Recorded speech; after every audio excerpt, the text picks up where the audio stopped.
আল্লাহ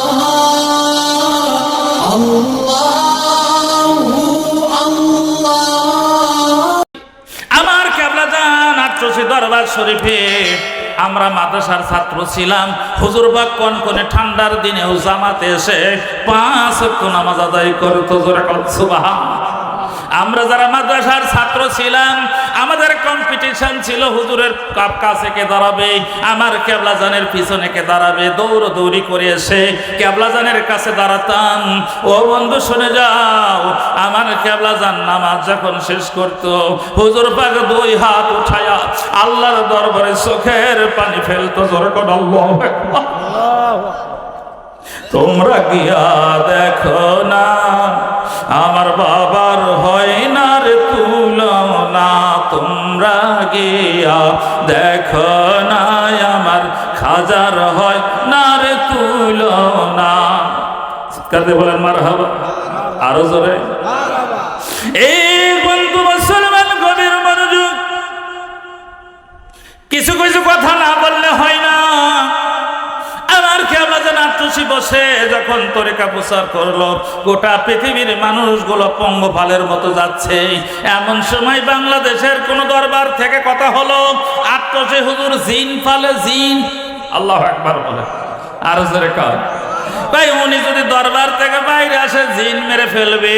আমি চ্যালেঞ্জ করলাম, উনি যদি দরবারের বাইরে আসে আমি দলবল সহ ওনার কাছে মুরিদ হব। আমার কেবলাজান চ্যালেঞ্জটা গ্রহণ করলেন। চিৎকার দিবেন আল্লাহু আকবার। হুজুর বাগ আসলেন ইনায়েতপুর শরীফে, আমরা কাফেলায় ছিলাম। আমার কেবলাজান ঢাকা হয়ে চলে গেল জন্মভূমি শেরপুরেতে, আমরা কাফেলায় শরীক ছিলাম। ও বন্ধু শুনে যাও, যারা বলেছিল, যারা পীর দাবি করে বলল আমরা দলবল নিয়ে মুরিদ হব, তারা আসে নাই। আল্লাহু আকবার, আরো জোরে কোন আল্লাহু আকবার। আমরা কাউকে ধাক্কা দিয়ে কথা বলতে চাই না, শুধু এটুকু বলি চ্যালেঞ্জ নেওয়ার মতো ক্ষমতা আট্রসির জাকেরদের আছে কি নাই? আরো জোরে কোন আছে কি নাই? যদি কও পদ্মা নদীতে তাও আছি, যদি কও যমুনার ভিতরে তাও আছি। কথা কোন ঠিক কেন?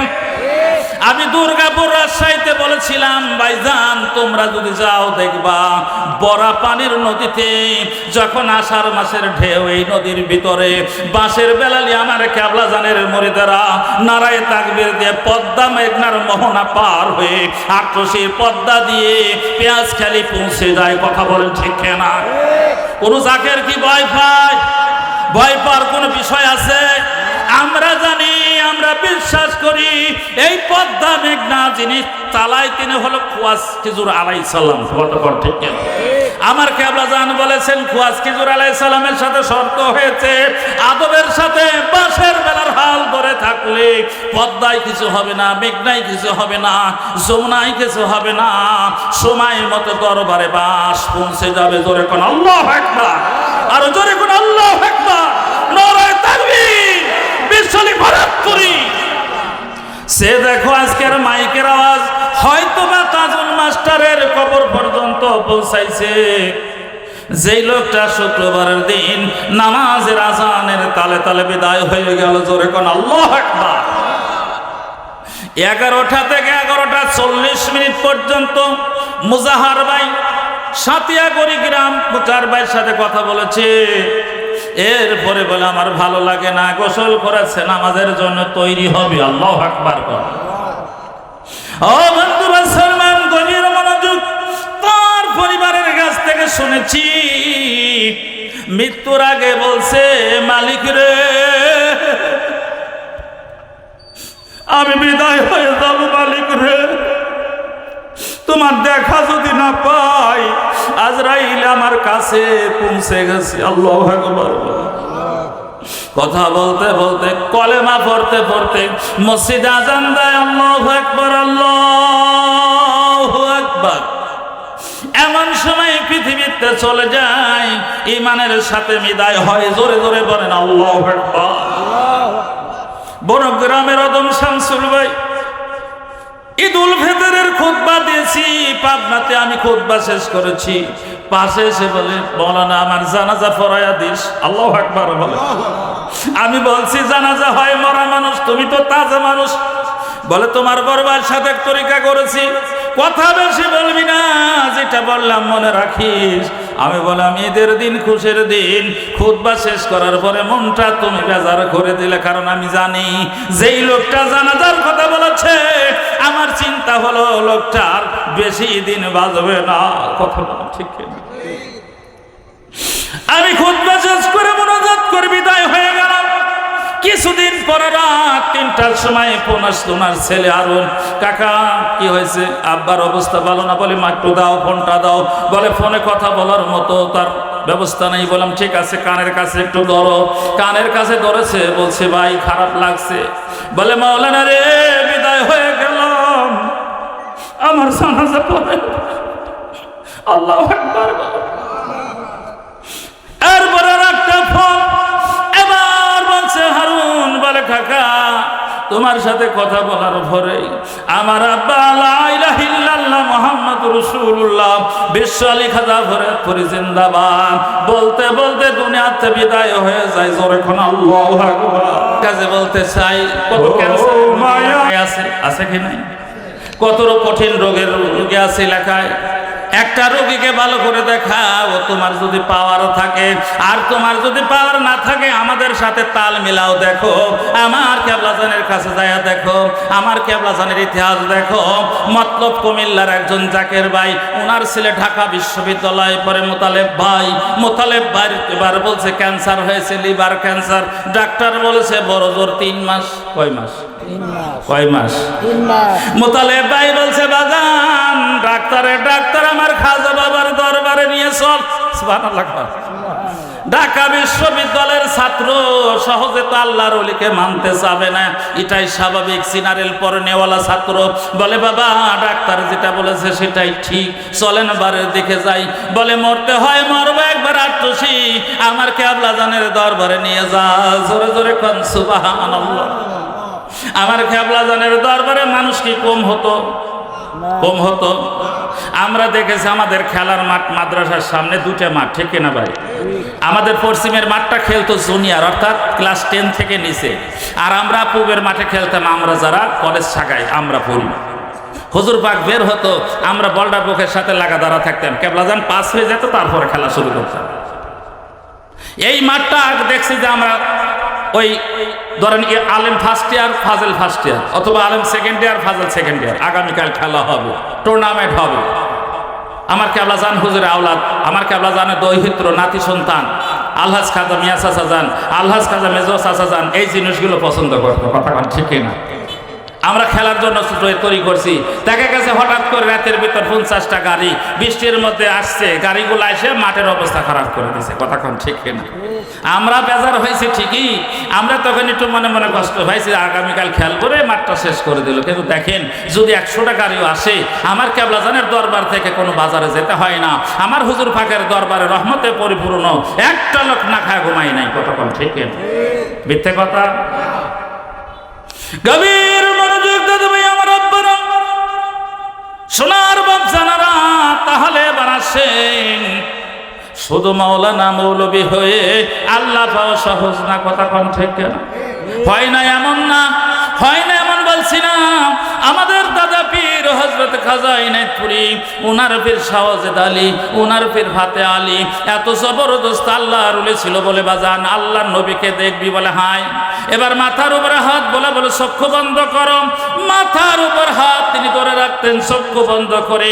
ওই লোকটা চিৎকার দিয়ে বলতে ইয়া রাসূলুল্লাহ, ইয়া হাবিবাল্লাহ, ইয়া রাসূলুল্লাহ, ইয়া হাবিবাল্লাহ। জোরে কোন মারহাবা। এই জন্য বলা হয় ফাতে আলী রসুল্লামা। জোরে কোন সুবহানাল্লাহ, আর জোরে কোন মারহাবা।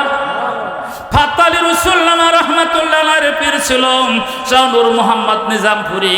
এত জবরদস্ত আল্লাহর ওলি। কোরআন কারীমের ভিতরে কতগুলো আলিফ আছে, কতগুলো বা আছে, কতগুলো নুক্তা ব্যবহার হয়েছে, জের জবর কত জায়গায় ব্যবস্থা ব্যবহার হয়েছে। চক্ষু বন্ধ করে টস টস করে বলে দিত জোরে কোন সুবহানাল্লাহ। আমাদেরকে বলে আমরা খিচুড়ি খাই, আমরা নাকি খালি খিচুড়ি খাওয়া বাটি, খিচুড়ি খাওয়া বাটি নয়। আট্টসি মাদ্রাসা ইরশাদ সরকার এসে বলল হুজুর আপনার মাদ্রাসা সরকারি করে দেব। আমার কেবলাজান বল না বাবা, আমার মাদ্রাসা সরকারি করার দরকার নাই। আপনি পার্শ্ববর্তী দেখেন কোনো প্রতিষ্ঠান করা যায় নাকি? ওই আট্টশীর থানার নাম হলো সদরপুর থানা, ঠিক কিনা ভাই? সদরপুর সরকারি কলেজ করে দিল। বিশ্ব জাকির মঞ্জিল একটা হাই স্কুল আছে, এটা সরকারি করে দিল। পরের সপ্তাহে তিনি নামাজ পড়তে আসলেন, বলে হুজুর সারা বাংলাদেশের সমস্ত এলাকার থেকে সরকারির জন্য আবেদন আমার কাছে জমা পড়েছে হাজারে হাজার, আর আপনার মাদ্রাসা সরকারি করে দিতে চাইলাম, আপনি কেন দিলেন না? আমার কেবলা জান বলে, বাবা আমি ইন্তেকাল করবো, দুনিয়ায় থাকবো না। আমার ইন্তেকালের পরে 200 বছর চলবে এই মাদ্রাসা, সেই সম্পদ আমি দিয়েছি। চিৎকার দিয়ে বলেন সুবহানাল্লাহ। মাদ্রাসার সালাম মাইরে খাও, রেকর্ড আছে, আছে কি নাই? এই আছে কি নাই? মাদ্রাসার তহবিল তো সুদ করে খাও, আমার কেবলা জানের বিরুদ্ধে কথা বলো, 200 বছর চলবে বিশ্ব জাকির মঞ্জিল দরবার শরীফ আট্টশী মাদ্রাসা পরপর 2 বার গোটা বাংলাদেশের মধ্যে শ্রেষ্ঠ শিক্ষা প্রতিষ্ঠান। যদি চান লেখা থাকবে, আপনারা দেখবেন লেখা আছে ব্যানারে, বিশ্ব জাকির মঞ্জিল মাদ্রাসা আলিয়া মাদ্রাসা 2 বার বাংলাদেশের মধ্যে শ্রেষ্ঠ শিক্ষা প্রতিষ্ঠান হিসাবে পুরস্কার প্রাপ্ত। সুবহানাল্লাহ। ডাইল ভাত খাই আমরা, খালি ডাইল খাই আমরা শুধু ডাল খাই। আমার হুজুর ভাগ এই বিশ্ব জাকির মঞ্জিল আলেমের কারখানা। আজকে গোটা বাংলাদেশে জহুরুল ইসলাম ফরিদের চাহিদা আছে কি নাই? জোরে কোন পাওয়া যায়? ডেট পাওয়া যায়? কারিরুল আমিন সিদ্দিকীর ডেট পাওয়া যায়? সারা বাংলাদেশে দাফায় আওয়াজ করতেছে, তার কারণ হলো আমাদের গায়ের মধ্যে কোনো চিহ্ন নাই, আমাদের গায়ে কোনো কাদা লাগে নাই, আমরা সরকারের কোনো সুবিধা নেই নাই, আমরা ডাইল ভাত খাওয়া মানুষ, রাস্তার পরে থাকা মানুষ, একটা ইট পাইলে আট্টশী ঘুমায় থাকা মানুষ। হযরত এবার মোতালেব ভাই দরবারে আসলেন, আসরের সময় দেখে লাইনে দাঁড়াইছে। এবার মোতালেব ভাই দরাদরি করে নিয়ে গেল। কেবলা জান বলছে, বাবা কি হয়েছে? বলে হুজুর লিভার ক্যান্সার। আমার কেবলা জান কত কথাই বললেন না, কোনো সাজেশনও দিলেন না, লাইনের থেকে চলে গেল। পরের দিন আবার আসরের পরে লাইন দাঁড়াইছে। হুজুর পাক বলে, বাবা কি হয়েছে? বলে লিভার ক্যান্সার। কেবলা জান এবার বলেন, বাবা পাকশালায় যাইয়া আপনাকে ডাল ভাত খাওয়ান। চিৎকার দিয়ে বলেন সুবহানাল্লাহ। আমার মোতালেব বাড়ি ছেলে বলে, হুজুর এমন সাজেশন দিলাম, আমার আব্বা কমপক্ষে হলো 40 দিন কোনো খাবার খেতে পারে না, শুধু স্যালাইন আর লিকুইড খাবার। আমার কেবলা জান বলছে, বাবা ডাল ভাত খাওয়ান। মোতালেব ভাই বলছে, বাবা আমাকে একটু পাকশালায় নিয়ে চল। বলে কি করবেন? কয় হুজুর ভাই বলছে ডাল ভাত খাবো। কয় আপনি কি পাগল হয়েছেন? ডাল ভাত খাবেন আপনি কিভাবে? আপনি তো কোন একটা ফলও খাইতে পারেন না। ছেলে বলছে, আপনাকে না যাবেন, আপনি তো খাইলে আরো বিপদ হয়ে যাবে। মোতালেব ভাই বলে, আমার কেবলা জান যখন বলেছে একটু পাকশালায় নিয়ে যা, পাকশালায় নিয়ে গেছে। মহর ফকির ভাই, খান সাহেব ভাই, আমার ভাইরা থাকেন পাকশালায়, কতক্ষণ ঠিক। এবার মহর ভাইয়ের ভাই ডাল দিছে 1 প্লেট ভরে, একটু ভাত আর ডাল দিছে ভরে। সুবহানাল্লাহ। বিশ্ববিদ্যালয়ের ছাত্র বলে, বাবা আপনি খাইলে কিন্তু এখানেই মরে যাবেন। বলে আমার পীর যখন বলেছে আমি চেষ্টা করে দেই খাইতে পারি নাকি। খাইতে খাইতে পুরো পেট ভরে খেয়েছে। এবার তিনি সারা রাত্রে ঘুমাইলেন। যেই মানুষ তো পেটের ব্যথায় ঘুমাইতে পারে না, আজ ডাল ভাত খায় এমন ভাবে ঘুমাইছে, 40 দিনের ঘুম একবারে দিয়েছে। জোরে কনবার হওয়া। এবার পরের দিন আবার দাঁড়াইছে, হুজুর পাক আমার আব্বা ঘুমাইছে, সারা রাত ঘুমিয়েছিল, পেটের ব্যথাও নাই। আমার কেবলা জান বলে, বাবা বাড়ি কোথায়? কয় কুমিল্লা। মতলব?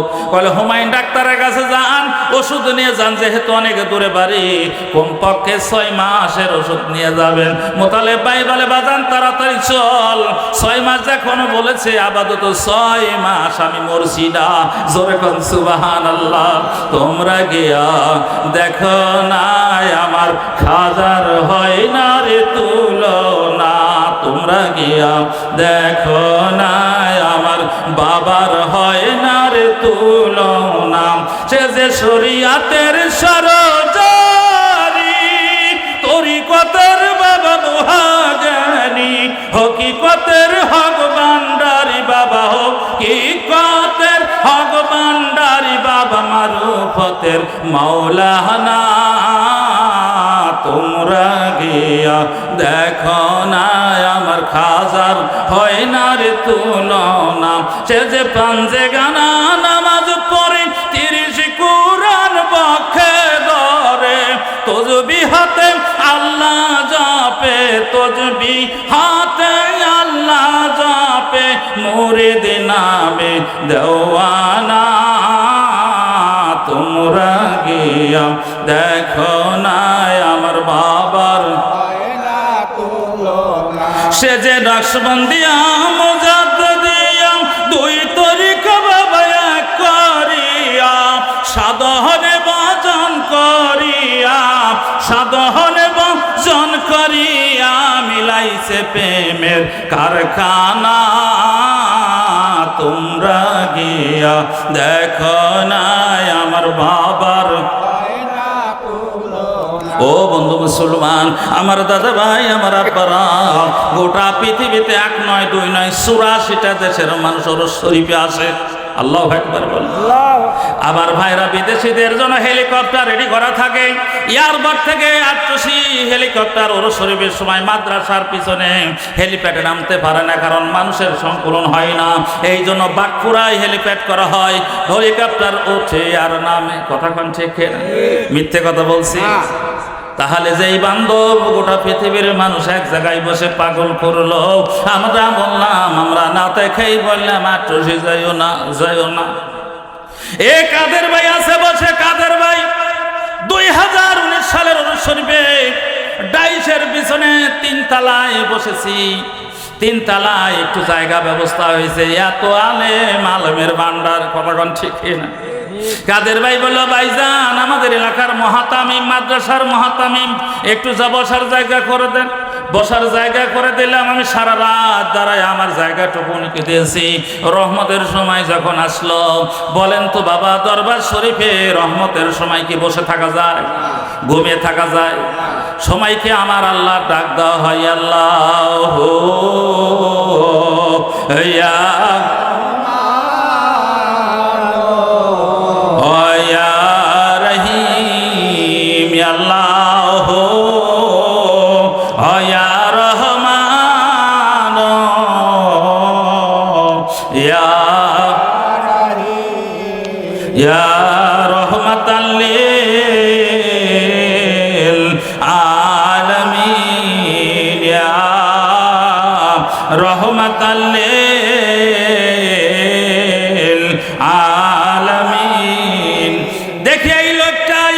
মাদ্রাসার মহাতামিম আমার বিছানায় বসে বসে আল্লাহকে ডাকছে আমি মনে করছি যাক মাতামিমের বুঝে এবার তরিকা এবার আট্রসি পছন্দ হয়েছে মনে মনে চিন্তা করলাম অবশ্যই আট্রসির দুর্নাম তিনি আর করবেন না সকাল হয়ে গেল আমাদের খাবারটা মাদ্রাসার ভিতর আয়োজন করা হলো হুকুম হলো উলামায়ে কিরাম খেয়ে নেন আপনারা জানেন কোরআন তেলাওয়াত যখন শেষ হয় ওরস শরীফে এরপরে ওয়াজ শুরু হয়ে যায় আমার মতো মৌলবী একটা সালাম দেওয়ার সুযোগ পাওয়াই কঠিন কথা কোন ঠিক না এবার যখন শুরু হয়ে গেল খাবার বলছে ভাইজান চলেন যাই একসাথে খাবার খাই যেহেতু আপনি আলেম চলেন খাবার খাই বলে না ভাই খাবার খাবো না বলে কেন বলে আমার উস্তাদ বলে দিয়েছে আট্রসির খাবার খাইলেই নাকি এখানকার ভক্ত হয়ে আসা আমি চিন্তা করলাম আল্লাহ বলেছে খাতামাল্লাহু আলা কুলুবিহিম ওয়া আলা সামিহিম ওয়া আলা বুসারিহিম গিশাওয়াতুন ওয়া লাহুম আযাবুন আযীম কথা বলেন ঠিক